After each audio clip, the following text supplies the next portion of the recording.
Hello வணக்கம் friends, Dubai தமிழா என்ற YouTube channel மூலமா இன்னைக்கு நம்ம பார்க்க போற மிக முக்கியமான நிகழ்வு என்னன்னு பாத்தீங்கன்னா, 2 நாளாவே விஜய் அவர்களை சுற்றி ஒரு பரபரப்பான நிகழ்வு போய்கிட்டு இருக்கு. என்னன்னு பாத்தீங்கன்னா, விஜய் அவர்கள் நடிக்க மாட்டேன் அப்படின்னு சொல்லிட்டு தான் அரசியலுக்கு வந்தாரு. ஆனா இங்க வந்ததுக்கு அப்புறம் நடிக்கிறாரு அப்படின்னு உடன்பிறப்புகள் எல்லாம் காமெடி பண்ணி சிரிச்சுக்கிட்டு இருந்தாங்க. சரி, ஏன் இப்படி பண்றாங்கன்னு பார்த்தா, ஒரு 2 நாட்களுக்கு முன்பு இஃப்தார் நிகழ்வுல கலந்துக்கிட்டாரு. அங்கே போயிட்டு அவர்களை போல எல்லாமே செய்து அவர்களுக்கு உள்ள மரியாதையை கொடுத்துட்டு வந்திருக்கிறாரு. அதை பார்த்துட்டு தான் அவங்க ஏன் இப்படி எல்லாம் பண்றாரு, நடிக்கிறாரு அப்படின்னாங்க. சரி, விஜயகாந்த் அவர்கள் எல்லாம் எந்த ஒரு நிகழ்வுக்கு போனாலும் அவர் இந்துவா இருந்தாலும் திருநீர் வச்சுட்டு போவாரு. அங்கே போனா அவங்களுக்கு நேரா எந்த ஒரு மாற்றத்தையும் காமிக்க முடியாது. என்ன கொடுத்தாலும் அவர்கள் உணர்வுக்கு மதிப்பளிச்சு வாங்கிக்குவாரு.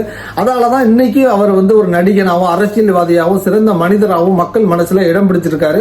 விஜய் அவர்களுக்கு அந்த ஒரு இடம் இன்னும் கொஞ்சம் டைம் கிடைக்கணும்.